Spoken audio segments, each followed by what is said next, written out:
Monticule cette semaine, je reçois une organisation montante qui a fait son entrée dans le monde du baseball senior en 2012 et en 2020, ils ont eu le droit à une promotion dans la Ligue senior élite du Québec. Maintenant, dans leur quatrième saison, dans cette fameuse ligue, la Ligue de baseball senior du Québec, ils attirent plusieurs centaines d'amateurs au stade Jacques des Hôtels. Voici Mathieu Audet et Marc-Antoine Lefebvre. Bonsoir, messieurs.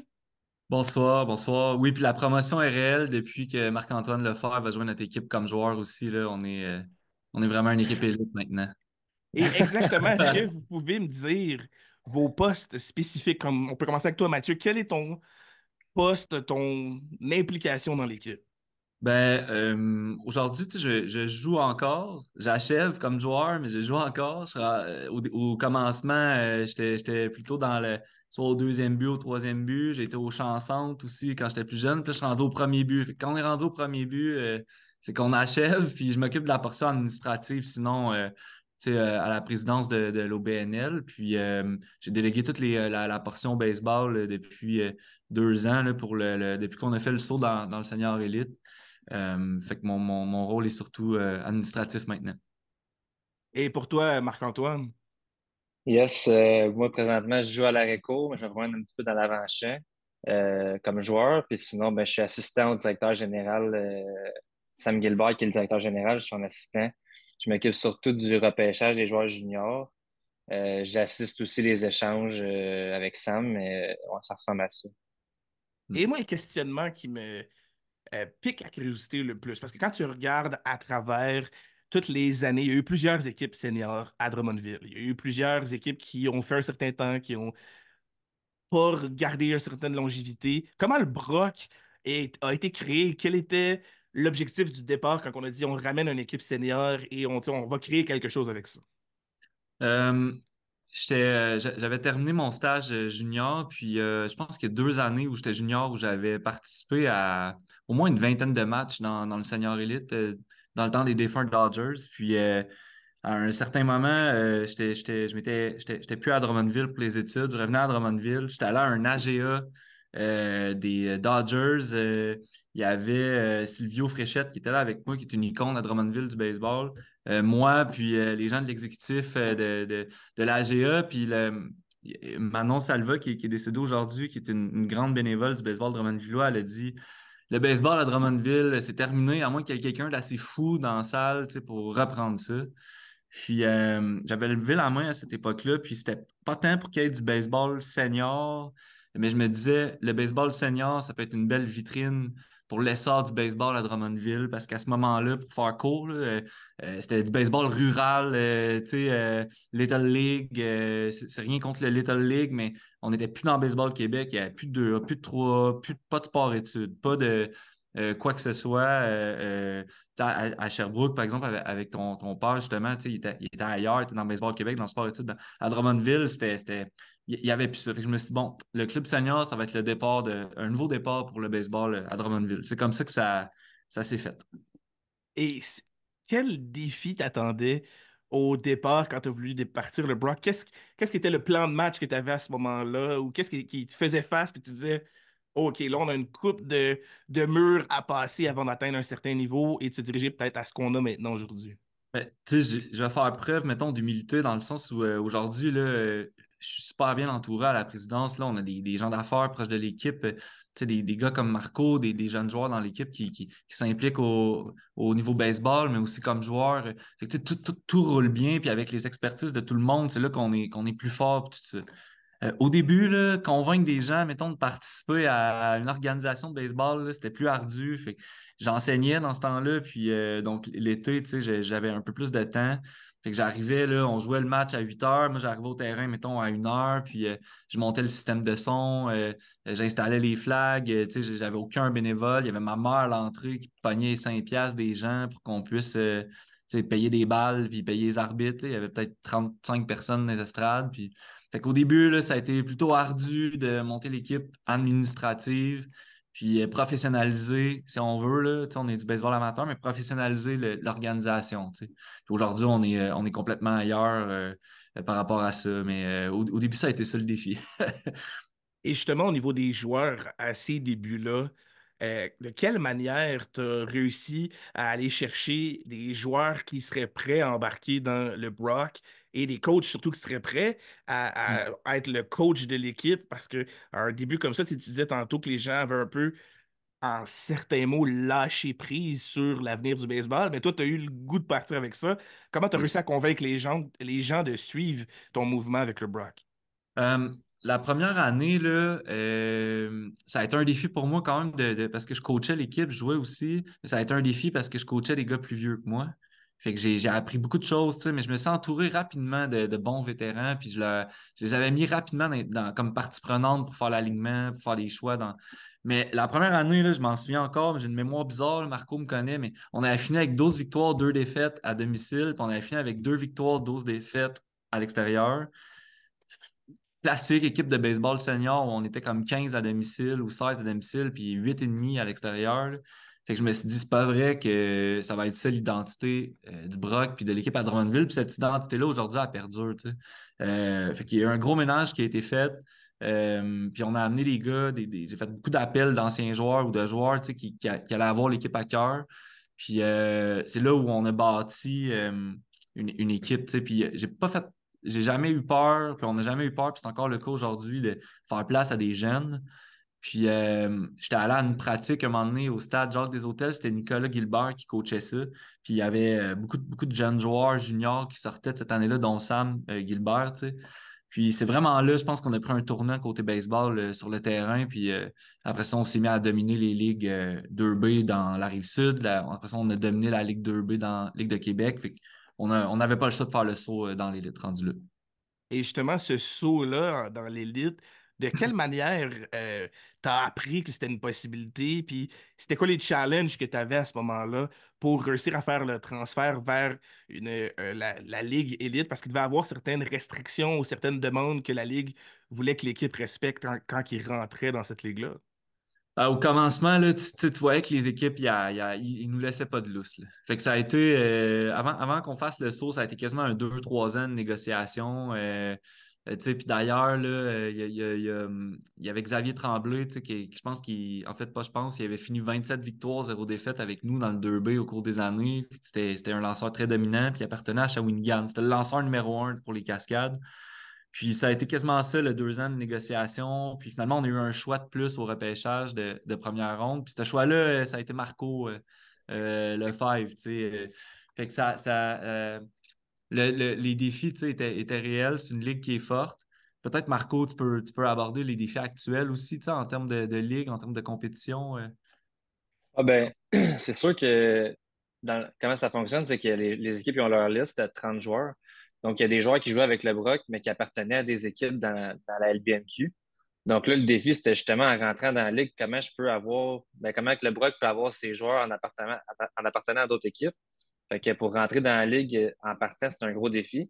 Puis, il faut pas se mentir, là, le calibre de la ligue, il est très, très fort. Donc, c'est sûr qu'il y a une adaptation là, en entrant. Là, tu sais, il y a une différence entre la ligue où ce que le Brock jouait avant et la LBMQ. Donc, c'est sûr que ça prenait des ajustements pour pouvoir passer à ce niveau-là. Fait que ça en était déjà un défi. Puis comme je te dis, ben, de ramener les joueurs qui appartenaient au Brock, mais qui étaient dans d'autres équipes de la LBMQ. C'était plusieurs choses qu'il y avait à arranger, si on veut, là, avant de faire le saut dans la ligue, là. Et là, je ne sais pas s'il y en a un de vous deux qui connaît la réponse en soi, là, mais quel type d'ajustement ou de négociation vous avez dû faire pour garder certains joueurs? Est-ce qu'on a donné des choix? Est-ce que c'était des montants d'argent? Comment on réussit à dire que tel joueur, on voulait le garder? Qu'est-ce que ça prenait pour être capable de faire ça?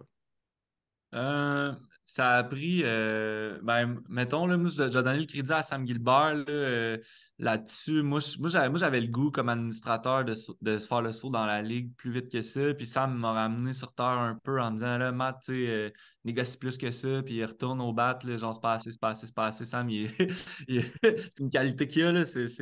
Fait que ça a été beaucoup de négociations avec le président, mais le président, tu sais, après ça, je présume, négocier avec ses gouverneurs aussi en place.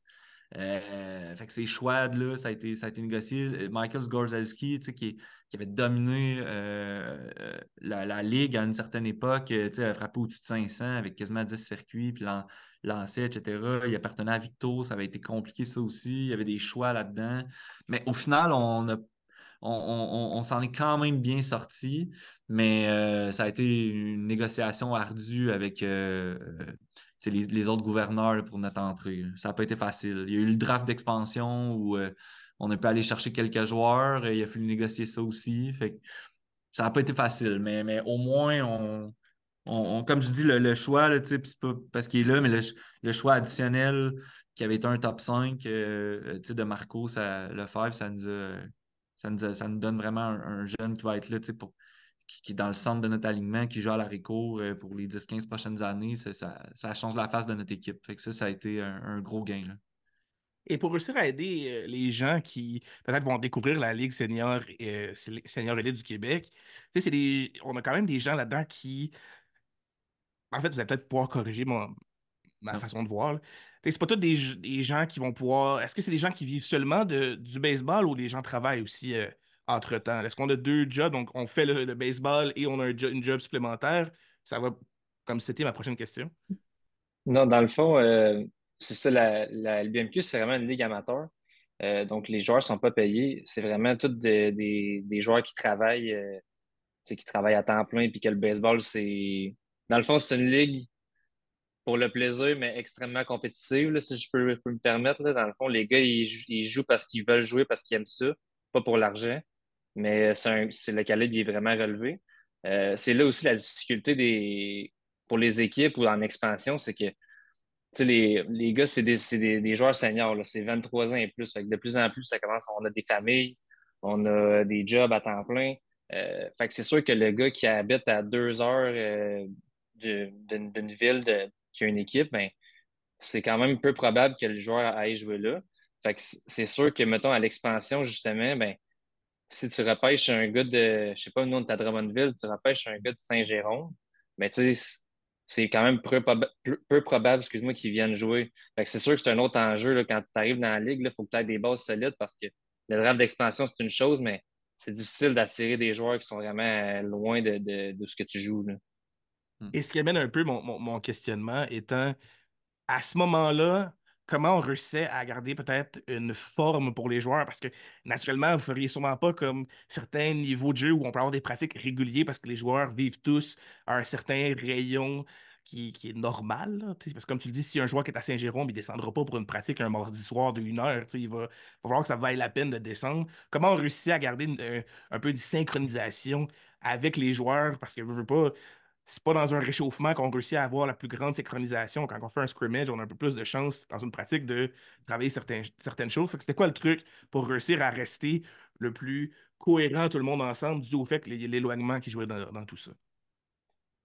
Ben, je pense que ça part des individus dans l'équipe en partant parce que tu sais, comme tu dis, c'est faire une pratique un mardi soir, les chances qu'on ait du monde, c'est difficile. Fait que je pense que tout le monde a son travail à faire, chacun de son bord.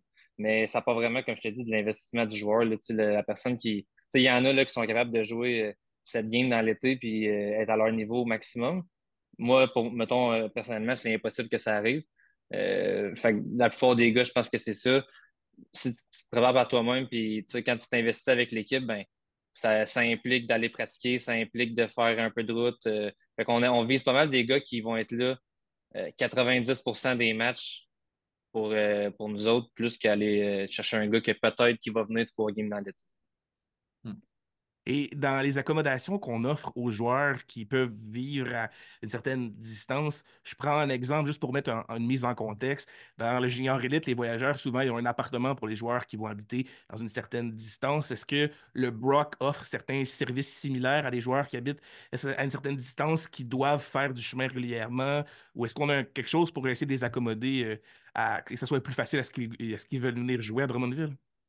Ben, tu sais, comme Marco mentionne, tu sais, moi, je me plais à dire qu'on est la meilleure ligue amateur, puis c'est vrai, je pense, là, au pays. Euh, qui dit ligue amateur, ça veut dire qu'on n'a pas le droit de donner, mettons, un salaire à un joueur. Tu sais, fait qu'il y a personne qui déclare, mettons, des salaires. Cependant, tu sais, on est un OBNL. Hein, c'est le club de baseball senior de Drummondville, c'est un OBNL. Puis j'ai jamais eu comme objectif de faire des sous avec ça. Puis c'est c'est également le cas de tous les membres du conseil d'administration. Fait que le but, c'est de réinvestir pour que les joueurs soient heureux, tu sais, en ce qui a trait à l'essence, en ce qui a trait à l'équipement, tu sais, certains événements en début d'année, en cours d'année, des pratiques, etc. Tu sais, on s'arrange pour qu'ils soient bien, puis on réinvestit aussi, tu sais, c'est pas vraiment en réponse à la question, mais on réinvestit aussi des sous, tu sais, beaucoup de sous dans la communauté du baseball. Nous, on est très impliqués avec le Rally Cap là, de 4 à 7 ans. J'aimerais ça qu'on en fasse encore plus. Mais tu sais, ça ne coûte rien à un joueur de jouer avec nous, là. C'est ça. Et de ce que j'ai remarqué dans les premières années du Brock, là, ça peut-être plus une question pour Mathieu, je ne sais pas si Marc-Antoine peut répondre aussi, ça restera à voir. Vous avez fait un bon travail de publicisation, de démontrer qu'il y a une équipe du Brock qui sont capables de bien performer. Qu'est-ce qui a été les premières actions qu'on a fait pour réussir à attirer des gens au stade? Parce que je veux pas, attirant des gens au stade, c'est améliorer les installations, améliorer certaines choses de l'équipe. Donc, on veut qu'il y ait des gens au stade pour aider l'équipe à grandir et à devenir de plus en plus forte et plus en plus ce qu'elle est maintenant et ce qu'elle peut le devenir dans le futur. Fait que c'était quoi les premières tentatives de moyens d'amener les gens au stade qu'on a fait pour réussir à garder un peu une présence? La première chose qu'on a faite, là, c'est on est comme une gang d'amis, nous, tu sais, à Drummondville, où on avait comme toutes 23, 24 ans, puis on voulait modifier changer le vibe du centre-ville à Drummond. C'était ça, tu vas voir où je m'en vais avec ça, là, mais c'est changer le vibe du centre-ville à Drummond, fait qu'on a créé, ben, des amis à moi, tu sais, on parti, puis on a parti, tu sais, le restaurant le 200 Broc, c'est pour ça le Broc. Après ça, le restaurant, après ça, d'autres. Puis ça a comme changé la face du centre-ville. Puis c'est un peu comme cette même gang-là, avec le même brand, tu sais, la même image, la même vibe, le même type d'événement. Tu sais, c'est un happening. Moi, je pense qu'il y a à peu près, ben pas je pense, qu'il y avait le tiers des gens qui venaient au baseball, qui ne savaient même pas c'était quoi une balle de baseball, tu sais, puis un bat, mais ils venaient parce que il y avait on faisait nos frites maison, la sauce maison avec des bières de micro, puis des drinks, puis ci, puis ça. Fait que, tu sais, c'est ce happening-là qui a fait, puis c'était cette hype-là, mettons, dans la communauté qui a fait qu'il y a eu du monde au parc. Puis moi, j'accorde beaucoup d'importance aussi. Tu sais, aujourd'hui, là, j'étais un peu plus frileux, mettons, des gros médias d'un point de vue politique, là, tu sais, Meta, Facebook, etc., à cause du peu d'argent qu'ils redonnent aux médias locaux. Ça, c'est une autre chose. Mais à cette époque-là, le placement publicitaire était beaucoup plus payant qu'aujourd'hui, dans le sens où c'était moins légiféré, tu sais, puis c'était plus lousse, mettons, Facebook dans ce temps-là. Fait que la publicité ciblée puis le marketing ciblé, à mon sens, là, a amené beaucoup de monde au parc. Puis on a toujours eu un bel appui, en fait, un très bel appui des médias locaux qui nous ont toujours couverts, tu sais. Fait que, on est passé de 30-35 personnes à une moyenne de peut-être 400 personnes. Tu sais, on a déjà eu je pense qu'on a eu 1000 quelques personnes à notre premier match de série cet été. Fait que on arrive à de quoi de bien, là. Puis, tu sais, le stade actuel, c'est un taudis, là. Fait que j'ai hâte de voir avec le nouveau stade ce que ça va donner. Puis aujourd'hui, Marc-Antoine amène des idées pour les com marketing. Tu sais, on a un CA actif. Fait qu'on essaie de rester comme actif là-dedans le plus possible. Ouais. Et justement, ce stade-là, là, parce que moi, ayant joué à un certain niveau, on s'entend. J'ai joué, le plus haut que j'ai atteint étant le Bantam 2A, ce qui est maintenant le Bantam 3A. Déjà Mais très bon. ce qui est arrivé, c'est on jouait régulièrement à Drummondville. Puis honnêtement, pour avoir joué sur des terrains qui étaient des plages de sable bien mous, Drummondville, c'était le fun d'aller jouer là parce qu'il y avait justement un côté un peu plus, je veux dire, professionnel. Parce qu'on le sait Ouais. qu'il y a certaines choses dans le terrain qui est à ajuster et que vous allez faire avec le fameux nouveau terrain. Comment le projet de pouvoir avoir un nouveau terrain s'est fait? Parce que honnêtement, ça a dû prendre quand même quelques années avant que le projet soit complet, qu'on puisse vraiment dire OK, on le fait. Et c'est un peu une sous-question, je vais la répéter si jamais on a besoin. Qu'est-ce qu'on souhaitait changer dans le stade avec ce nouveau stade-là qui va arriver? J'ai un trou de mémoire de la date exacte, on pourra peut-être la confirmer dans quelques instants, mais comment le projet s'est fait de réussir à avoir un nouveau stade? Combien de temps ça a pris? Puis, tu sais, c'était quoi les défis qu'on avait? Ouais. Le premier défi est politique, hein, parce que c'est un investissement là, qui va avoisiner les 6 millions. Donc, il faut convaincre l'équipe politique en place à la ville d'embarquer là-dedans. Ça, c'est un défi, puis ça en est un d'importance. Puis la mairesse, l'ancien maire, en fait, Alexandre Cusson, la mairesse actuelle, Stéphanie Lacoste, a embarqué ont embarqué dans ce projet-là. Puis l'administration municipale, avec Francis Adam comme direction générale, a embarqué dans ce projet-là aussi. Fait que, du point de vue politique, ça a fini par aboutir après parce qu'il y a des gens avant moi qui ont parlé du stade, tu sais, puis avant nous, là, je veux pas tu sais, avant nous qui ont parlé du stade. De mon côté, on en a parlé peut-être 7 ans avant que ça arrive, mais je le sais que ça fait peut-être 15 ans tu sais, qu'ils en parlaient. Mais le terrain avancé appartenait à la commission scolaire. Fait que, il y a eu un échange là, de terrain à un moment donné parce qu'il y avait une nouvelle école. Fait que là, la ville a comme repris ce terrain-là. Parce qu'avant ça, là, dans le fond, c'est quasiment comme si le stade appartenait à la commission scolaire. Fait que la ville disait, j'investirai pas une scène dans le stade qui ne nous appartient pas. Tu sais. Fait que la politique n'embarquait pas à cause de ça. Euh, ben, tu sais, il y a 2 ans, là, on a changé, je pense, la ville, là, c'est pas nous, mais la ville a changé quasiment 50 planches parce que c'était désuet. Pas un chat qui prend ses douches là-dedans, à part Xavier Langlois, parce que c'est. parce que Faut qu'il aille dans la chambre des arbitres pour l'apprendre. il va dans la chambre des arbitres après parce que je sais pas trop là, je sais pas trop si je peux dire ça, mais Xavier, c'est un athlète intense, fait qu'il prend des douches après les matchs dans la chambre des arbitres.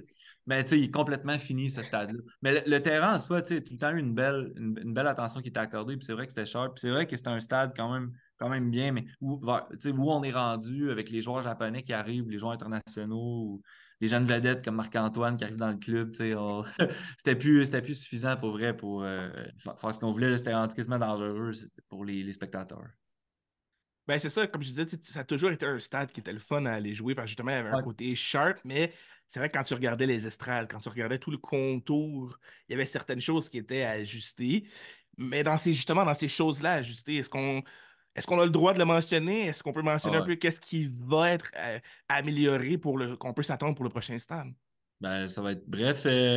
On pogne un boule, on prend le boule, on détruit tout, on laisse le terrain là, les lumières, parce qu'il y a eu une tornade à un moment donné, puis il y avait 1 demi-million d'investissement des lumières, puis on bâtit un nouveau stade, zone VIP, terrasse, resto, bar, des sièges individuels, une vue proche du terrain, proche du jeu, proche de l'action. La ville a fait une bonne job là-dessus, tu sais, que ce soit vraiment proche là, du frappeur, du receveur pour les gens peut-être qui sont moins familiers avec la balle. Fait que ça va être un stade chaleureux, une bonne ambiance, avec toutes les installations nécessaires pour triper. Là. Fait que la ville n'a pas fait les choses à moitié, ce qui est bien. C'est mieux de faire de quoi de bien, je pense, avec un bon investissement plutôt que de le regretter 7 ans plus tard, tu sais, de vouloir réinvestir moins de sous. Fait que ça va être vraiment, vraiment une référence, moi, je pense, au Québec là, en termes d'infrastructures sportives. Fait qu'on on est bien content. C'est un 800 places, tu sais. Ça va être très chaleureux.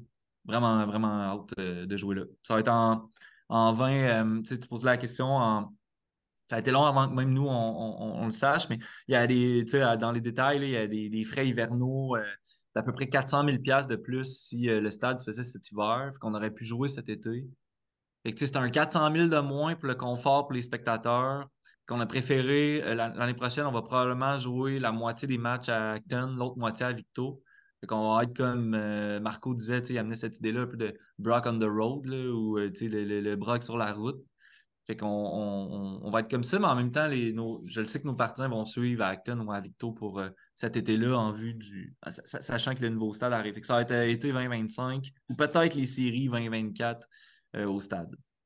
Ben, c'est ça, je me disais, tu sais, je connais un peu les stades autour du stade Jacques des Hôtels. Je me disais, je vois pas le Brock aller jouer au terrain Célanise, là.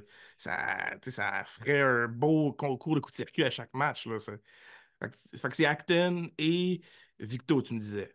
Yes. Peut-être un match ou deux à Trois-Rivières aussi au stade. C'est pas, Marco travaille pour les Aigles, justement. Fait que il y a des bons liens là. Puis ça pourrait être possible aussi cette éventualité-là à suivre. Ça pourrait faire un beau gros happening avec le stade Kiarama, puis tu sais, tout le côté qu'il y a derrière ça. Mais tu sais, tu parlais tantôt des estrades plus proches, sachant pour les gens qui ont peut-être qui peuvent se faire une image, auparavant, la section arrière en arrière du marbre, qu'on appelle le backstop, était quand même à une certaine distance des estrades. Là, si je comprends bien, on va être vraiment collé plus près, donc on va vraiment voir le jeu plus facilement. On n'aura pas une distance entre comme le filet protecteur et les estrades.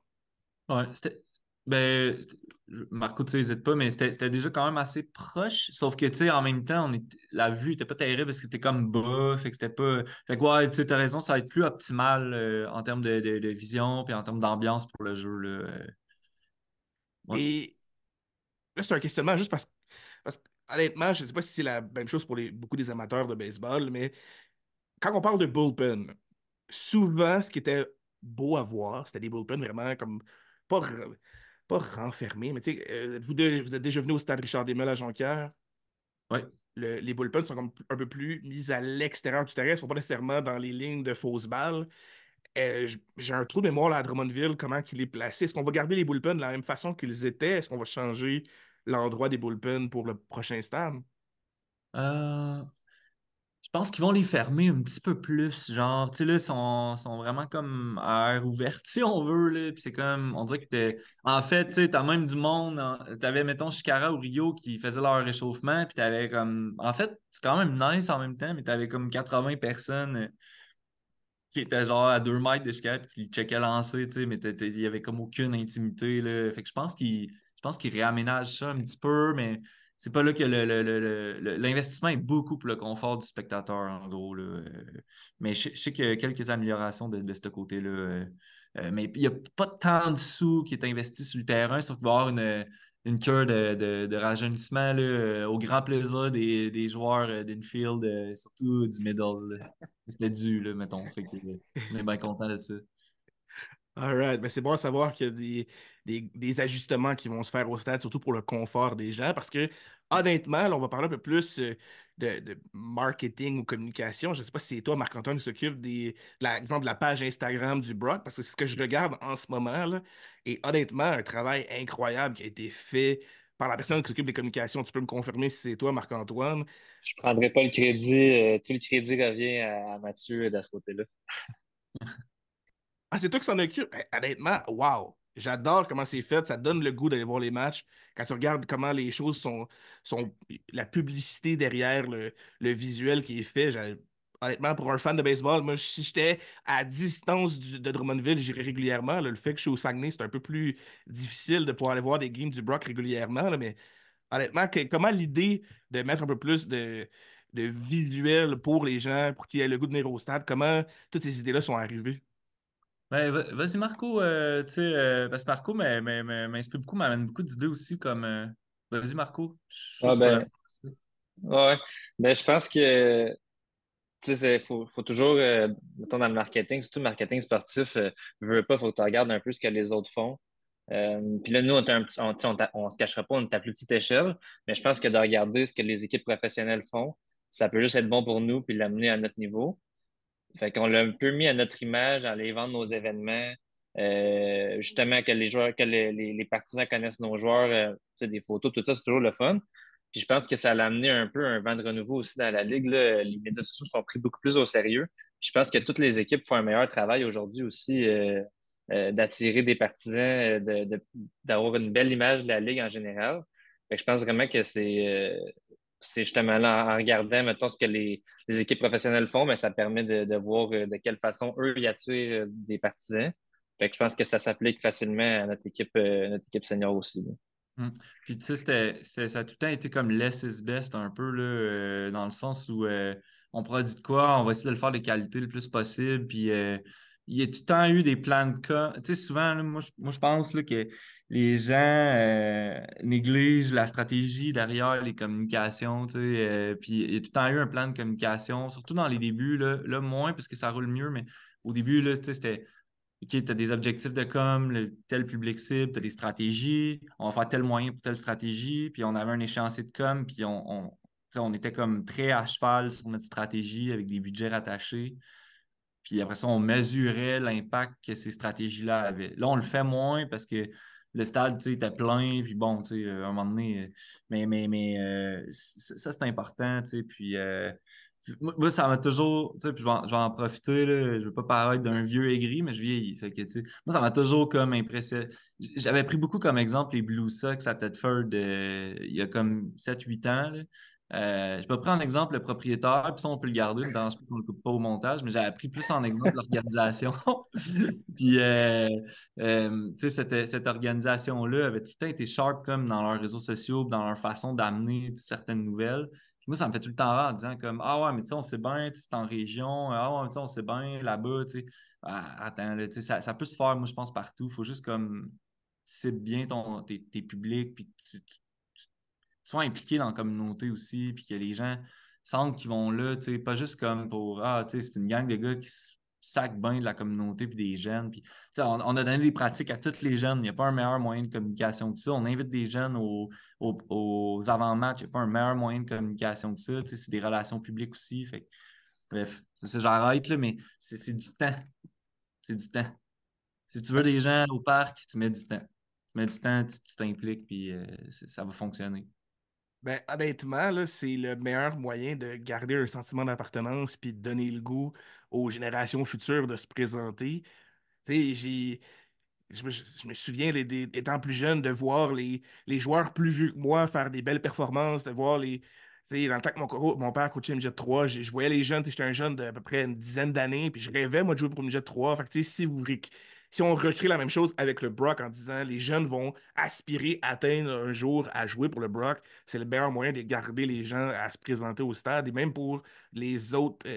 Groupe d'âge, là, de donner un bon spectacle, donner un sentiment d'appartenance, c'est le meilleur moyen. Fait que vous avez trouvé la façon de le faire à 100%. Marco, tu peux peut-être parler tu sais, des Oui, après-matchs, admettons. c'est ça que j'allais dire, là, honnêtement. Tu sais, à chaque match à domicile, il y a une équipe qui est présentée sur le terrain avant le match. Puis, tu sais, au début, ils sont souvent sur le banc avant les présentations. Puis, tu vois qu'ils sont impressionnés, là. Tu sais, pour nous, là, c'est comme normal, tu sais, on joue senior, mais faut comprendre que pour le jeune qui vient voir, là, lui, tu sais, t'es quelqu'un, là, t'es un professionnel, là, fait que c'est important d'agir de cette façon-là. Puis, tu sais, ils restent au match, ils font l'hymne national avec nous. Ils ont des étoiles dans les yeux. Puis après le match, ils ont toutes leurs balles dans les mains avec leurs crayons. Puis s'ils font un fil des autographes, c'est quasiment impossible que tu joues un match à domicile et tu t'enseignes pas, là. Et ça, c'est Hmm. le meilleur moyen de créer justement, tu dis d'avoir les étoiles dans les yeux, c'est le meilleur moyen de créer un rêve d'un petit gars, d'une petite fille qui a le goût de jouer puis d'atteindre un certain niveau. C'est la meilleure façon de le faire. Ce qui me fait poser la question, parce que tu sais, c'est pas tout le monde qui a signé des autographes dans sa vie, là. Est-ce qu'à travers les années, on en a quelques-uns qui ont eu un peu de difficulté, puis que peut-être les hauts dirigeants vous ont dit, il faut peut-être montrer à cette personne-là, apprendre à signer, peut-être trouver une nouvelle signature. Y a-t-il des problématiques comme ça, ben, des problématiques, des moments cocasses qui sont arrivés comme ça avec les moments de signature? Ben, je sais pas s'il y a des gens qui ont eu de la misère, peut-être que Mathieu t'en as vu, mais ce que je peux dire, par exemple, c'est que quand il y a un Japonais qui lance 14 strikeouts dans un match, les autres joueurs de l'équipe, ils n'existent plus, là. C'est le c'est le même exemple que j'avais, là, tu sais, Marco, je veux pas prendre trop de temps, mais ça tournait beaucoup autour des Japonais. Marco avait un bon match, là, hop, tu sais, il y a comme 7-8 jeunes qui sont là, plus, tu sais, mais mais c'est parfait de même, tu sais. Ben, moi, ce que je peux dire, c'est que notre première année Senior Elite, on était 0-10 après 10 games. On avait pas mangé des volets, mais on en avait mangé une coupe, tu sais, puis à un moment donné, je pense que j'étais rentré dans la chambre, je coachais, puis j'ai dit, hey, tu sais, j'avais fait, je pense, 2, 3 sacs, puis j'avais dit comme là, je vais dire, je m'en fous, tu sais, qu'on perde parce que c'est notre première année, mais s'il n'y a pas un chat qui va partir du banc sans signer des signatures, même si on perd, puis, tu sais, c'est comme c'était important cette culture-là, puis c'était important de. Fait que quand Marco est arrivé comme jeune joueur, ou Sam Nadeau, tu sais, des gars qui sont appréciés par la foule, mais tu sais, là, de Blois, tu sais, etc. Mais ils voient, tu sais, cette culture-là en place. Fait que, tu sais, l'important, c'est que ça se perpétue. Moi, le but, c'est que les vétérans partent puis que ça continue. Fait que c'est vraiment, vraiment important. Puis d'ailleurs, les jeunes, ils viennent, là, que tu perdes 15-0 ou 1-0, ils sont là, puis ils ont leur balle, puis ils veulent la faire signer. Tu sais. Fait que c'est important, comme Marco dit, le mot professionnel et professionnalisme, tu sais, est important. J'ai Mm. deux questions un peu reliées aux communications et un peu la présence du Brock. Premièrement, euh, est-ce que pendant les matchs, les jeunes, justement, ont accès peut-être à ce, on va dire en anglais, là, ce gear up avec de la marchandise du Brock? Est-ce qu'on a la possibilité de s'acheter un chandail, une casquette? Est-ce qu'il y a des offres qui sont faites par l'équipe pour les gens, les jeunes, les adultes qui aimeraient porter les couleurs du Brock? Oui, ouais, exact. Dans le fond, tu sais, on est encore à, à voir comment on peut. Parce que c'est beaucoup de temps, mettons, la vente en ligne, etc., tu sais, d'objets, puis après ça, faut que tu arrives, tu sais, puis on veut le faire pour les partisans, puis pour ceux qui nous suivent, là. Mais on a tout le temps été, on a tout le temps vendu comme sur place. Mais une chose qu'on a faite, tu sais, c'est qu'on a développé vraiment une gamme de streetwear, là. On a tout le temps, là-dessus, on a vraiment osé. Il n'y a même pas d'équipe nécessairement dans les majeurs qui faisait ça ou de quoi. Puis un peu imprégné de la vibe du centre-ville dont je parlais tantôt, mais tu sais, on peut comme mettre un crewneck, mettons, du Brock ou tu sais, un chandail plus streetwear du Brock, puis aller tu sais, sortir au bar avec ça. Puis fait qu'on a tout le temps eu beaucoup de gens. Mettons, je me promène en ville des fois à Drummond, tu sais, puis je vois des gens avec des casquettes ou des hoodies, tu sais, puis je sais même pas s'ils sont déjà venus au stade, là. Fait que on a comme fait du linge qui peut se porter un peu partout, puis on a fait du linge plus baseball, mettons, le traditionnel là, hoodie avec. Ça a quand même été, ça a quand même été bon, ça, en termes de notoriété, puis ça a bâti une certaine image du club aussi. Et est-ce qu'on a des À nos plans? matchs. Ouais. Pardon? Non, non, vas-y, excuse-moi.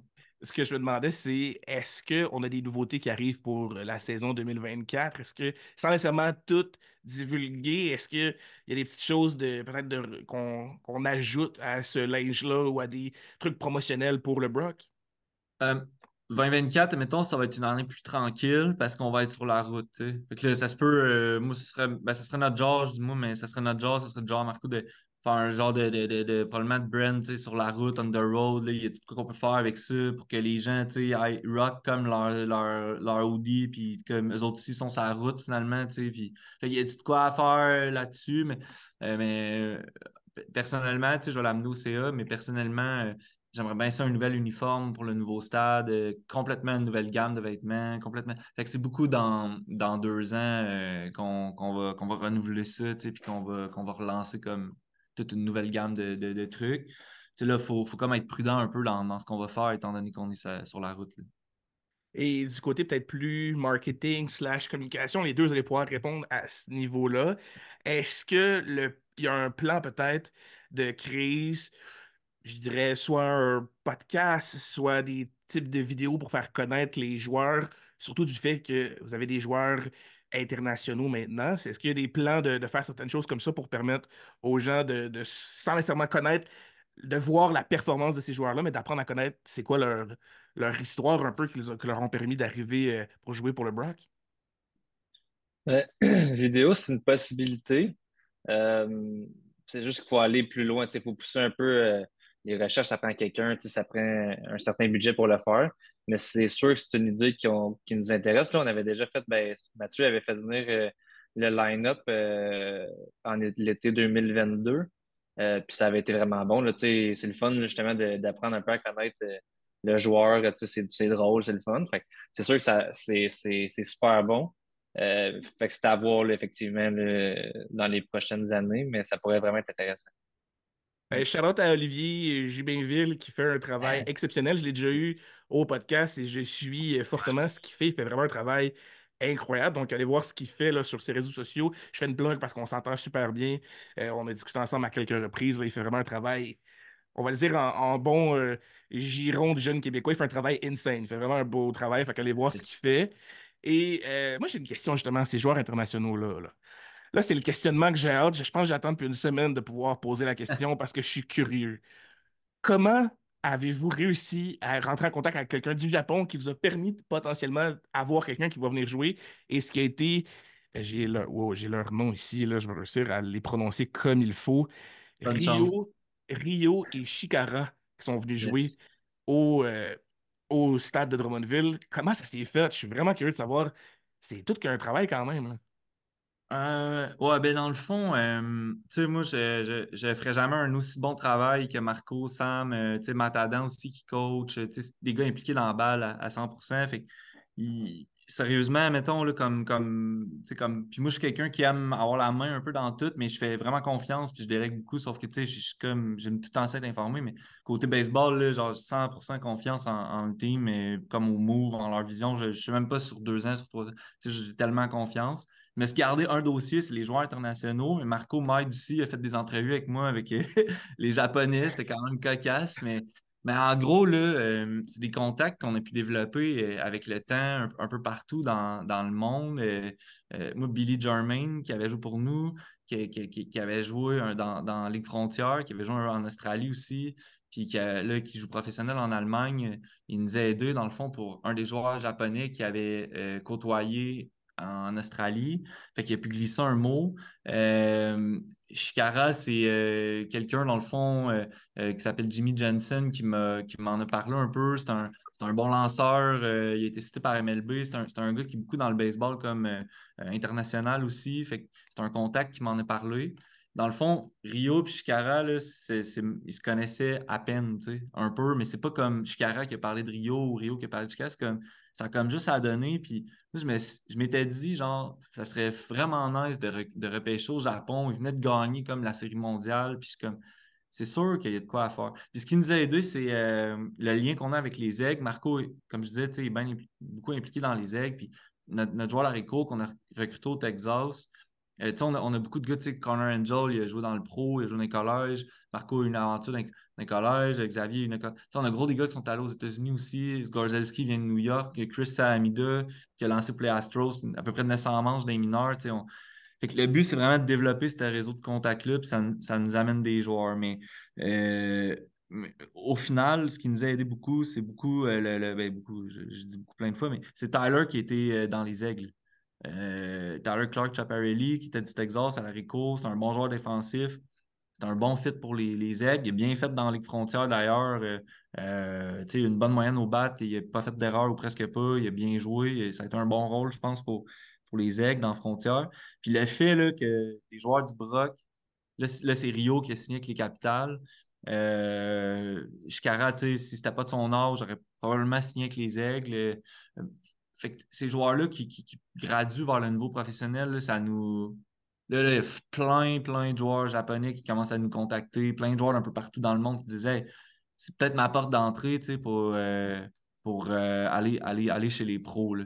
Fait que, puis nous, en contrepartie, ben, avec Marco, on les pousse vers le niveau professionnel le plus possible, on leur offre cette visibilité-là. Fait que c'est de même, ça s'est bâti, là, mais c'est pour vrai, là, je disais du temps, peut-être, je regarde peut-être 700 joueurs avant, c'est peut-être ça, là. Rio, là, il avait lancé à peu près 12 manches, je pense, 11 ou 12 manches dans ABL, dans la saison où c'est fort. Tu sais, la ABL, il y a Kirion qui joue là, une couple de gars là, qui joue pro, c'est très fort, tu sais. Il y a une saison sur deux où c'est un niveau supérieur à la frontière, puis l'autre saison où c'est de même niveau. Quand la MLB est off, il envoie tout plein de bons prospects là, fait que ça augmente le calibre. Puis Rio avait fini avec un ERA en bas de 2, mais il avait juste lancé 11 manches. Puis il n'y avait pas de walk, puis j'avais checké ses vidéos, puis j'étais comme. Lancer 11 manches dans. Moi, mettons, si je lance 11 manches là, dans ABL, là, je finis pas avec un ERA en bas de 2. Là.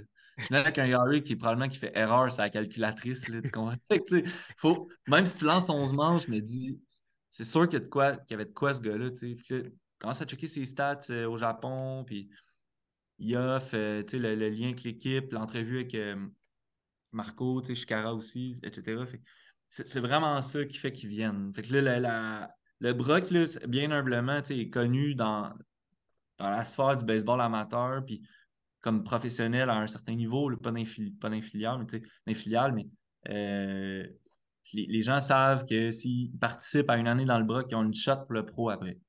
Fait que ça nous aide beaucoup, beaucoup, beaucoup, beaucoup. Surtout le C'est fait moi, que. ça s'est fait. Ah non, c'est bien correct. On est là pour Ouais. les histoires, on est là pour les anecdotes. Et on va sûrement en avoir parce que j'ai quelques curiosités. Mais une chose qui est sûre, c'est qu'en étant à Drummondville, vous êtes quand même proche de Québec et Trois-Rivières. Donc, il y a une possibilité pour ces organisations-là que si on a un intérêt envers un joueur, de venir à Drummondville et de le voir en action. Ma curiosité la plus grande, tu parlais que tu as vu des vidéos, tu as fait des entrevues avec lui. Donc, veux pas, tu as pris un guess de dire on l'amène parce qu'on l'a pas vu en vrai, on n'a pas été présent dans un match. C'est la joie des médias puis des réseaux sociaux et de la technologie maintenant, on peut avoir des vidéos, mais c'est quand même un risque à prendre. À quel moment ça a été confirmé que Rio et Shikara s'en venaient et de savoir surtout, ils vont-ils arriver? Quand ils vont arriver, comment ça va se passer? Fait à quel moment la confirmation a été faite, OK, les deux joueurs s'en viennent? Marco, je te fais une passe sur la palette rapidement, OK? sais, parce que j'aimerais ça parler. Tu sais, on a eu des expériences moins bonnes, puis c'est là-dessus, je vais te faire une passe à la palette, Marco, fait Oh. que parle pas, mais, mais tu sais, admettons, là, euh, ça se fait d'habitude, là, ça se fait, mettons, vers novembre. C'est novembre-décembre, là, il y a les gars décampent de leur saison. Souvent, sont comme la ABL, mettons, ou la Ligue Western Australia aussi, tu sais, Western Baseball Australia, qui est comme un peu la coche en dessous de ABL, mais qui est quand même hyper fort, là. C'est comme c'est moins fort que la frontière, mais c'est beaucoup plus fort que notre ligue, disons, là. Tu sais, fait que c'est très fort. Fait une fois que les gars finissent ça, là, c'est le temps de contacter assez rapidement pour une ligue comme la nôtre, là, une équipe comme la nôtre, pour les attacher pour l'autre saison. Puis nous, on leur promet comme une saison. Ils nous promettent une saison avec nous. Mais tu sais, il y a des entrevues qui se font. C'est là où je te passe la balle, là, Marco, là, mais il y a des entrevues qui se font. Puis on prend des références, puis c'est comme un job, là, genre, parce qu'il y a une année où on a fait un entretien, t'es pas sûr, puis je vais te laisser, Marco, peut-être par la suite, je vais te laisser te compromettre sur une expérience moins agréable qu'on a eue. C'est ça, c'est moi qui prends le blanc, Ouais. mais non, dans le fond, la première année, ben, en tout cas, ma première année, il y a un individu que c'était un des peu que j'ai rencontré dans ma vie. Mais c'était mon Puis, erreur, c'est moi qui l'ai recruté, mais c'est Marco qui a subi, je pense, mais vas-y. en tout cas, ouais, fait que ça n'a pas super bien été. Puis ses performances étaient médiocres aussi, fait que ça l'aidait pas. Tu sais, si le gars, c'est un mauvais individu, mais qui gagne toutes ses games, il est plus facile à supporter, mais là, mettons, dans tous les cas, ça allait pas bien. Fait que bref, à la fin de la saison, bon, c'était unanime, tu sais, on voulait pas que ça se reproduise. Fait que quand on a rencontré Shikara, moi, j'avais une liste de questions pour un peu connaître tu sais, de quelle façon il pensait, de quelle façon il était, qu'il réagissait à certaines situations. Puis juste là, tu voyais que c'était un individu incroyable, tu sais, que c'était complètement un autre monde. Euh, donc là, tu sais, honnêtement, là, je sais pas si. En tout cas, quand on avait vu les vidéos, les statistiques et tout ça de Shikara, justement, ça flashait peut-être moins que d'autres joueurs. Tu sais, on savait pas trop nécessairement ce que ça allait donner. Il revenait d'une blessure, on le savait pas trop. Mais moi, je disais à Matt, je pense qu'il va nous donner une chance de gagner à chaque fois qu'il va lancer, sans nécessairement gagner à lui tout seul, mais il va nous donner une chance de gagner, puis on n'aura pas de problème avec. Puis avec l'ambiance d'équipe qu'on a, je me disais, pour vrai, je veux juste qu'on ait du fun, puis que le gars, il nous donne une chance de gagner quand il lance. Finalement, Shikara, il a été incroyable, mais mettons, au départ, là, quand on l'a amené, on ne s'attendait pas à ce que ça soit un lanceur dominant, là. On savait que ce serait un bon lanceur, mais on ne s'attendait pas à ce qu'il soit incroyable de même. Là. Puis même que le premier match hors concours qui a lancé, Mathieu n'était pas là parce qu'il venait d'avoir son premier enfant. Hmm. Mais on jouait contre le junior, puis Chikara, il avait lancé. Puis pour vrai, c'était une pratique au bâton. Là. Il se faisait exploser, là, des doubles à la clôture. Là, puis Matt, tu sais, il nous le vendait quand même. Fait que là, on Hmm. écrivait à Matt, là, Matt, fais pas le saut, là. Tu vois, ça va être Hmm. tough, là, tu sais. On niaisait un peu Matt. Fait que là, mais tu sais, quand on l'a vu, on se disait, bon, lui, il peut pas être un lanceur partant, là. Il va manger des manches en relève, mais tu sais, ça va être difficile, là. Puis finalement, premier départ de la saison, dominant. Puis il y a eu aucun mauvais départ de la saison. C'était incroyable. Fait que c'est juste drôle parce qu'au début, on s'attendait pas à avoir un résultat aussi incroyable de qu'est-ce qu'il nous a donné. Mais c'était un peu ça le processus à l'entrevue, là. Tu sais, les Japonais, Zach, là, non, puis je me souviens, puis je me souviens, là, j'étais comme, je me protégeais, j'étais là, ouais, mais Rio, il va être bon au moins, tu sais, puis, parce qu'il était très, très dominant dès le premier lancer qu'on l'a vu, c'était contre les ex-juniors, dans le fond, au stade, en hors-concours, là, Rio avait comme fait une manche, puis c'était genre, OK, ouais, tu sais, on s'est pas trompé, puis Shikara, au début, il devait lancer, je sais pas, 70, là, j'étais pas là. Hey, parce que, dans le fond, sur son profil, il disait qu'il lançait 90 puis tout ça. Puis ses vidéos, tu sais, c'était en kilomètre-heure. Fait qu'honnêtement, là, j'ai pas fait, j'ai pas transcrit, là, tu sais. 90? Fait que c'était comme 90, mais il est arrivé là, puis pour vrai, il lançait 75, là. Il lançait droite, droite, droite, là, les frappeurs du junior. Et là, c'est parce que, tu sais, c'est un monde, là, le junior puis le senior, là. Fait que je me disais, il va se faire exploser, là, dans le senior. Mais finalement, il gardait tout pour la saison, pour les séries. Fait que Ah, finalement, tu sais, il a lancé, moi je pense 87 à peu près, mais il y avait beaucoup de stuff, puis il était hyper combatif, fait que ça a été vraiment bon pour nous, là. Mais tu sais, il y a juste une petite anecdote, là, je vais pas prendre trop de temps. je sais que- mais Marco, il avait posé une question, je m'en souviens, en entrevue à Chicara, là. Puis, tu sais, puis Chicara parlait très bien anglais, là, fait que c'est pas parce qu'il comprend pas l'anglais, mais tu sais, Marco, il a dit, admettons là, il y a une balle qui est frappée à l'haricot, ou au deuxième but, puis que le joueur l'échappe, tu sais, c'est quoi ta réaction? C'est comment tu réagis, tu sais, après une erreur? Puis, tu sais, il comprenait pas la question. Chicara, je Ouais, m'en souviens, là. J'ai Il a répété fallu 3 fois, ils ne comprenaient rien. trois fois de plein de façons, il comprenait pas parce que il comprenait pas pourquoi on lui posait cette question-là, parce que lui, c'était comme, ben, on fait un double jeu, tu sais. J'ai aucune réaction. Tu sais, genre, Après la quatrième fois, il a dit, c'est après la quatrième fois que Matt a dit, il a dit, ah, ouais, on tourne un double jeu. on a un double jeu, moi, j'ai aucun problème avec ça, une erreur. Tu sais, c'était comme, il nous trouvait un peu, mais c'est parce qu'on avait vécu une expérience de marde avec l'autre lanceur. L'autre lanceur, tu sais, il avait joué dans le A, dans le Pro, il avait joué une Division 1 à Phoenix, dans une bonne université, bonne division, mais l'individu, tu sais, notre ligue elle est forte aussi, là, fait que faut que tu sois mentalement fort, sinon, fait que c'est ça. Ouais, l'autre, il y avait un roulant un coup sûr qui passait dans le centre. Le shortstop, il plongeait. Là. C'était pas moi, c'était Tyler, mais mettons, le shortstop plongeait. Puis là, il nous rinçait là, qu'on n'avait pas essayé de pogner à la balle. Fait que c'était pour ça que la question venait de là un peu. Là. Ouais. C'était une bonne question parce que t'as pas le goût de faire venir quelqu'un puis que ça soit comme un peu le mouton noir de l'équipe qui traîne tout le monde vers le bas. On essaie d'avoir quelqu'un qui est présent, qui est positif puis qu'on avance vers l'avant. Mon questionnement le plus grand, c'est honnêtement, ces joueurs-là et même le nouveau que vous avez signé dernièrement qui a été annoncé il y a 2 jours, vous devez l'accommoder quand il arrive, parce qu'honnêtement, il y a pas quelqu'un qui l'attend, qui dit Hey, j'ai pris un appartement. Comment le fonctionnement se fait? Et un peu lié à ça, on parlait tantôt qu'il y en a un qui parle en anglais, l'autre parlait peut-être un peu moins un anglais fluide. La barrière du langage, comment ça a été travaillé pour réussir à avoir une année qui est facile, puis qu'on passe pas l'année complète à avoir un. C'est pas Shohei Ohtani qui a quelqu'un qui va traduire tout ce qu'il dit à côté de lui, là. Comment ça s'est passé, ça? Vas-y, Marco. Ouais. Non, mais si je peux. Tu sais, Chikara, c'était quand même pas pire. Il parlait bien anglais, fait qu'il s'en sortait, tu sais. Mais je pense que c'est en grande partie grâce à eux que ça a bien été parce que c'était l'individu, là. Tu sais, Rio, il savait à peine parler anglais, là. Tu sais, il savait dire fastball puis slider, mais à part de ça, c'était pas grand-chose. Mais à toutes les fois que tu allais le voir, tout le temps, le gros sourire. Là, tu sais, il disait quelque chose, il comprenait pas, il disait Yeah. Yeah! Fait que là, tout le monde, il était super attachant. Fait que c'était facile. Puis lui, il voyait que tout le monde riait avec lui. Fait que, en fait, ça l'a surtout parti parce que quand il y a un joueur du match, Matt, il fait des entrevues avec la foule au micro. Puis Ah. la première entrevue qu'il a faite, ben, c'est Rio qui avait lancé un match complet. Fait que là, il était allé parler au micro, puis c'était Chikara qui traduisait à côté, mais donc, les joueurs, on était tous un peu plus loin, tout le monde était couché à terre, on était crampés. Fait que quand il est revenu, tu sais, en tout cas, il était tellement drôle que lui, il savait qu'on le trouvait drôle. Lui, il aimait ça qu'on le trouve drôle. Fait que ça l'a comme fait que ça l'a bien fité.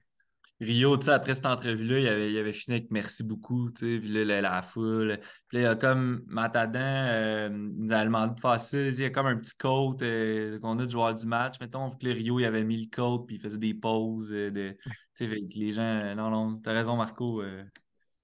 C'est grâce à eux en premier lieu. Mais il habitait à Saint-Cyril de Wendover, c'est une de mes amies. Il y a un petit potager, genre, avec ben du bois. Puis il y en a un qui vient de Kyoto, puis l'autre, je me souviens plus, mais tu sais, c'était comme deux grands centres, là, mettons, au Japon. Fait qu'ils étaient complètement. Mais ils sont vraiment fins, là. Ils ont fait des soirées sushi. Tu sais, c'était respectueux, là, genre, tu sais, si vous avez comme comment la culture, mettons, nippone, japonaise est, là, tu sais, c'est exactement ça. Ils sont respectueux de tout, tout, tout, tout. Ils croient au baseball gods aussi, là, fait que genre, Shikara, mettons, il balayait les chambres avant, tu sais, avant un start, mettons. Tu sais, j'étais comme, Shikara, arrête, tu sais, balaye pas les chambres, puis comme, non, non, tu comprends pas, là, genre, c'est important pour moi, fait que, tu sais, c'est du monde vraiment impliqué. Ils sont allés à une école primaire faire un jeu de kermesse. C'est eux qui avaient demandé ça, mettons. Ils ont fait des pratiques. Ça parlait plus ou moins anglais, en tout cas Rio. C'est Vraiment des individus top-notch. Wow! Mm. Balayer la chambre des joueurs avant chaque match. Ça, c'est bon, là. Mais en même temps, ça fait partie de la culture japonaise qui est très, comme tu le dis, respectueuse, très méthodique, très, on suit les mêmes, quand les choses vont bien, on suit les mêmes directives. Donc, c'est pas surprenant, mais en même temps, c'est drôle à voir. Alors, tu sais, je m'imagine le joueur juste balayer les saletés des autres en soi, là. Fait que on dirait que je suis pas surpris, mais en même temps, on dirait que je m'imagine l'événement, ça doit te faire comme, mais voyons, t'es pas obligé de Je balayer, man. Tu peux aller te préparer, puis c'est pas une obligation. T'es pas obligé de faire ça, là. Fait que, sais pas ouais, si ouais. tu sais ça, Marco. Je sais pas si tu as remarqué, mais après un match, là, mettons, à domicile, là, Rio Pichara, il allait toujours au bout du banc. Là, il signait les autographes. Tu sais, il était très présent pour les jeunes. Là, il checkait les journalistes. Là, il checkait, tu sais. Là, Chicara faisait à peu près 1 heure de sprint, d'étirement. Tout le Après, tout temps. le monde hyper assidu, là. C'était au gym. Ça n'a pas bu une bière, là, tu sais, ça a bu 2, 3 bières peut-être dans l'été. C'est du monde assidu. Incroyable, tu sais. Puis, il attendait que tout le monde parte du banc. Mettons 1 heure et demie après. Là, il nettoyait tout le banc. Mettons. Mais tu sais, je sais pas si tu checkeras, là, mettons, un match professionnel de baseball au Japon, là. Il n'y a pas une canette qui traîne quelque part après une game, là. Les spectateurs, ils ramassent tout est propre. Fait que eux, là, c'était plus fort qu'eux, genre, puis je pense qu'ils voulaient pas que les gars les jugent, mettons, qui faisaient le ménage en arrière. Moi, je les voyais parce que je restais là souvent, tu sais, pour.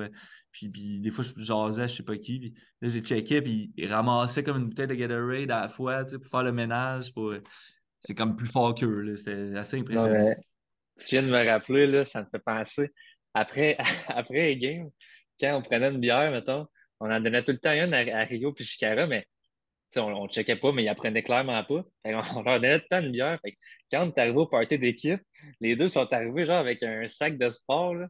Puis il y avait toutes des bières dépareillées dans leur sac. C'était toutes les bières qu'on leur avait données après les games. Les gars, Wow! ah, t'as fini ta bière, je hein? Ouais, t'as play. Ouais, c'est vrai. Oui. Ils sont arrivés avec leur sac de bière. Wow, c'est bon, ça. Ah, je m'attendais pas à ça. Wow! Hey, c'est bon, ça. Là, justement, je vais parler du nouveau joueur que vous avez signé dernièrement. Là, on parle pas d'un lanceur, on parle de ce que je vois ici, là.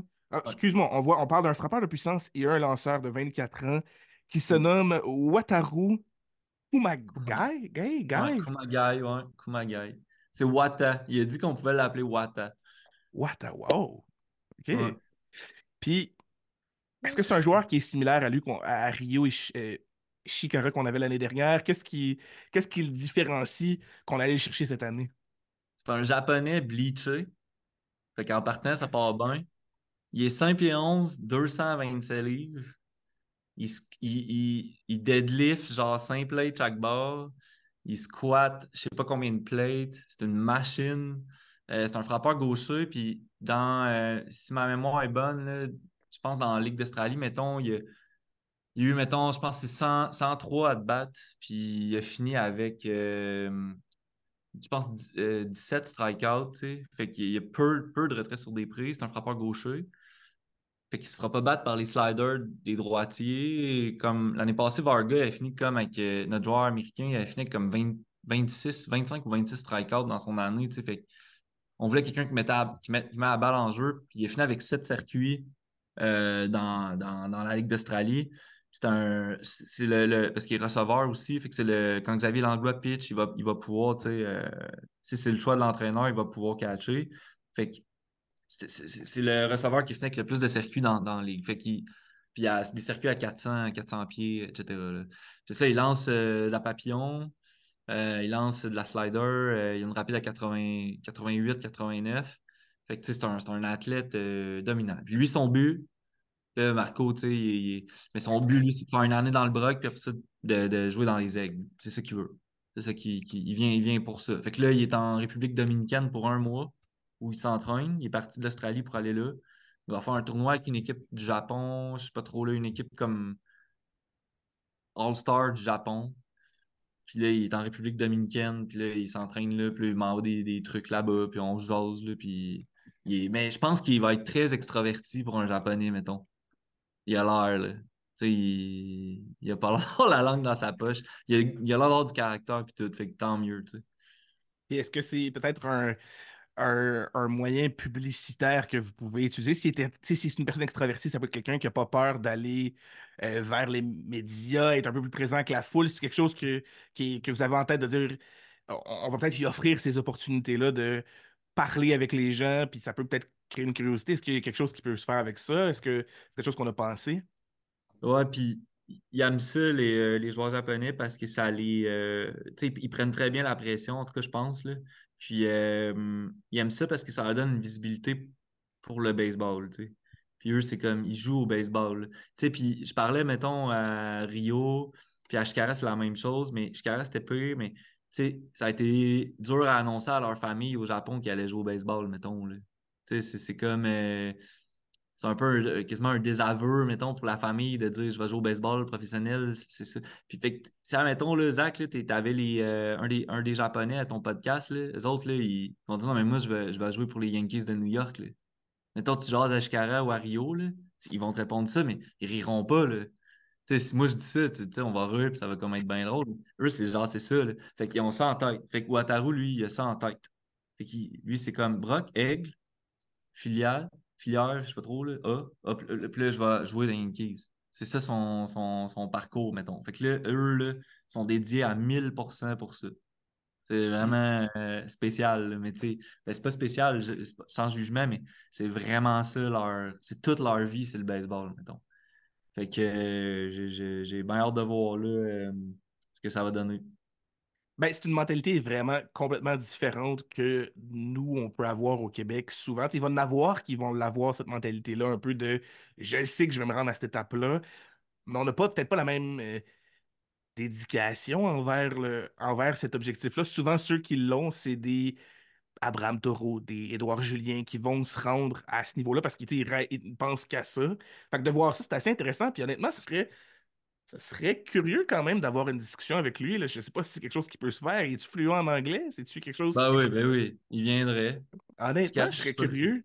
Je serais... Wataru, ouais, Wataru, il viendrait. Je suis sûr que oui. Ah, Oui, ben oui. ça serait incroyable. Honnêtement, je pense on va être en contact avec ça. Je pense que ça serait vraiment intéressant de Ouais. voir, de faire quelque chose avec ça.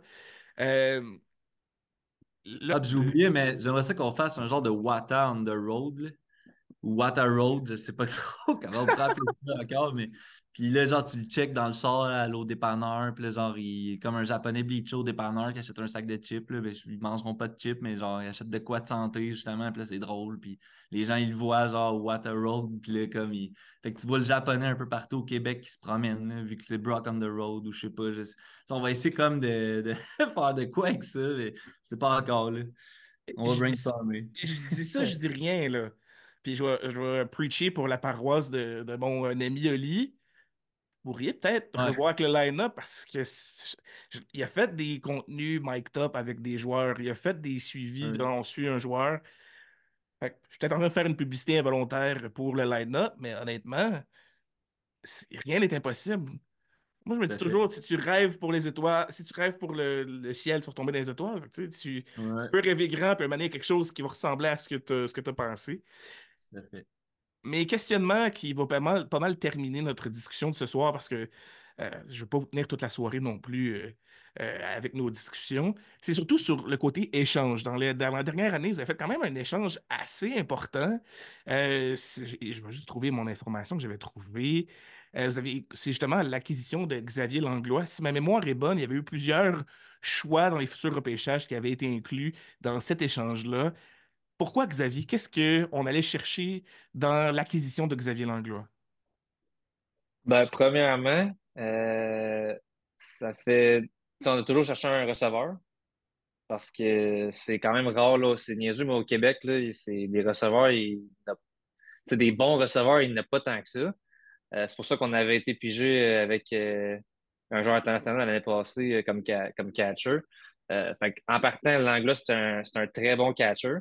Euh, En plus de ça, une autre position qui est vraiment dure à trouver, c'est des lanceurs.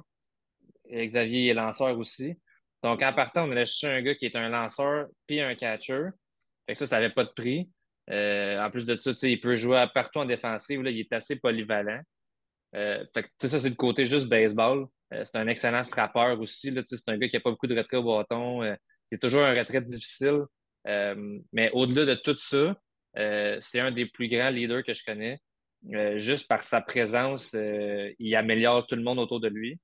Fait que, tu sais, oui, c'est sûr, beaucoup de choix au repêchage, tout ça, mais tu sais, avoir un individu comme lui, qui est catcher, qui est lanceur, qui peut nous dépanner partout, ça valait de payer ce prix-là. Là. Et justement, que le fait que l'été passé, il coachait avec l'ABC, donc l'horaire de l'ABC, de l'Académie de baseball Canada, est assez chargé. De quelle manière on a réussi à comme un peu accommoder le fait que il y avait comme deux emplois du temps qui étaient assez chargés. De quelle manière on a réussi à l'accommoder pour qu'il puisse réussir à faire les deux? Ben, c'est ça, là, on le savait qu'il était avec l'ABC l'été passé, fait qu'il allait être là un petit peu moins. Mais ce qu'on savait aussi, c'est qu'à partir de l'été suivant, donc l'été qui s'en vient, il est plus entraîneur de baseball, il a changé il a fait un changement de carrière, fait qu'il va être là à tous les matchs. Fait que ça, c'est incroyable pour nous.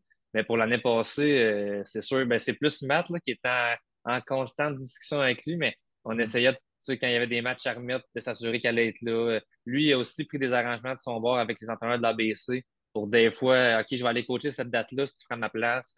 Fait que, il s'est arrangé pour être là le plus souvent possible. Puis on le savait qu'en série, il serait là tout le temps parce que la saison de l'ABC est terminée. Donc, c'était un petit peu. On jonglait pas mal avec les horaires, mais on a réussi à l'avoir quand même souvent. Puis oui, série, il a pas manqué un match. Et ma dernière question de. En fait, je vais avoir deux dernières questions. J'ai beaucoup. Je suis un questionneux dans la vie.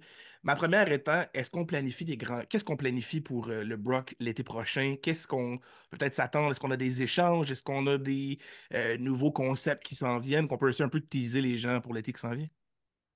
Côté baseball, c'est sûr qu'on se mentira pas, t'en as parlé, mais on a donné des choix pas mal pour Xavier. Donc, le prochain repêchage, il va être assez tranquille. Euh, mais tu sais, on a deux joueurs internationaux. Peut-être un retour d'un joueur aussi, plus de présence pour Xavier Langlois. Donc, on s'attend à une bonne saison, mais tu sais, côté échange, là, c'est sûr que présentement, c'est dur à dur. Là, il y a pas, c'est surtout pour combler des besoins souvent. Ça va être évalué avec le camp et tout ça. Là, mais pour côté baseball, je sais pas si Matt avait quelque chose à rajouter. Là, je savais pas trop. Euh, non, ben, tu sais, on est une équipe très jeune.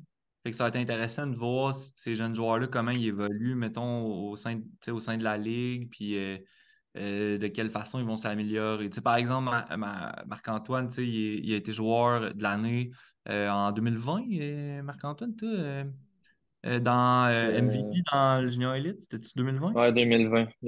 Puis Sam Nado, il était MVP dans la ligue en 2021. Tu sais. Fait qu'on a comme les deux MVP, un à la suite de l'autre, qui, tu sais, qui sont dans notre équipe. Gab Deblois, tu sais, a eu des bonnes années. Tu sais, fait qu'on on a beaucoup. Xavier Langlois, tu sais, qui est jeune.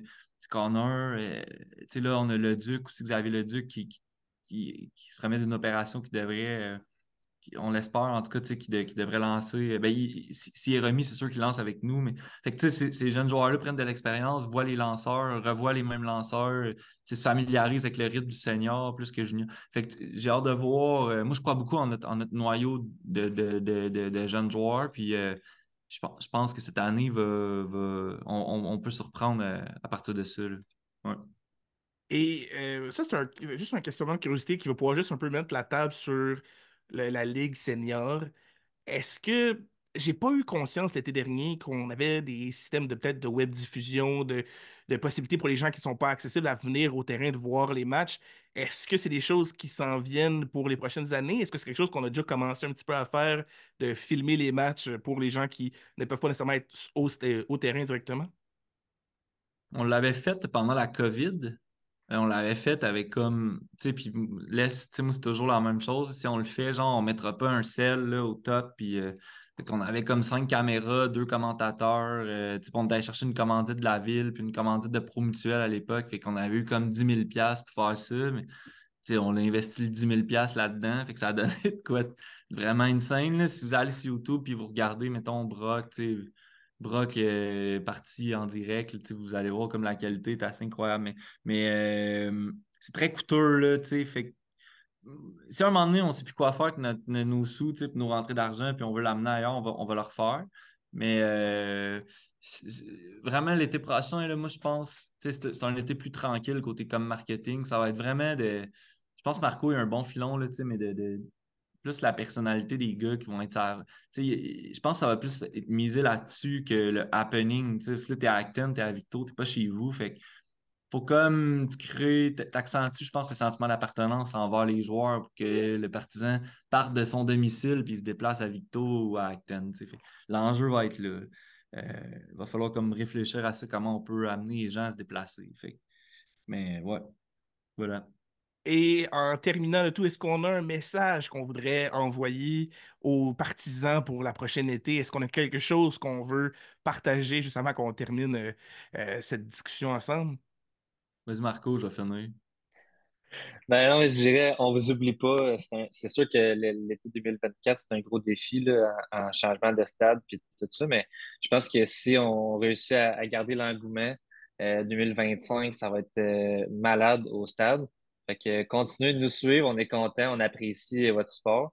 Puis j'espère vous voir le plus possible cet été et en 2025.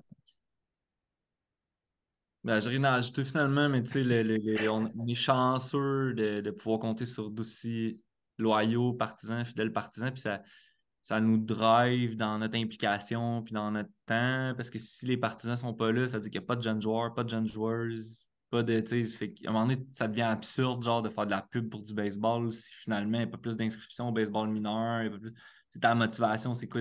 Les gens viennent, ils te voient, tu sais, fait que c'est pas ça le but. Le but, c'est que la communauté se forge puis se forme, tu sais. Fait que c'est important que ça suive. Puis les Japonais vont être incroyables encore cet été. C'est ça mon mot de la fin aussi. Fait que ben hâte de voir ça. Ben justement, qui sait, peut-être qu'on va pouvoir avoir une discussion avec Ouais, Wata. Je serais assez curieux. La façon qu'on me l'explique, il a l'air d'être une personnalité. Est-ce que ce ouais. sera une personnalité publique dans le futur? Ça reste à voir. Mais merci, Mathieu Audet, Marc-Antoine Lefebvre, d'avoir pris le temps de vous prêter au jeu du Monticule. C'est des membres de l'organisation du Brock de Drummondville. Si vous avez une chance de les voir en action ou de les suivre, écrivez Brock Baseball ou Brock Drummondville sur les réseaux sociaux. Suivez ce qu'ils font. Allez voir les matchs. C'est très important. C'est des hommes et des fans très passionnés par le baseball. Donc, c'est une chance de suivre leurs évolutions au courant des prochaines années. Et qui sait, peut-être que vous allez aller voir des joueurs internationaux qui vont atteindre les ligues majeures. Peut-être que vous allez voir des joueurs québécois qui vont atteindre les ligues nationales. Qui sait, tout est possible rendu à l'heure où on est en 2024. Pour ceux qui ne me connaissent pas, je m'appelle Zach Langlois. J'ai le podcast Le Monticule et je fais ça pour justement des belles discussions comme on a eu ce soir avec Mathieu et Marc-Antoine. Partagez, aimez, abonnez-vous, donnez de l'amour à ce podcast-là parce que moi, j'en ai pour vous et pour ces histoires-là offertes par tous les gens qui vont être au podcast. Et nous, on se voit bientôt pour une autre émission du Monticule. Ciao!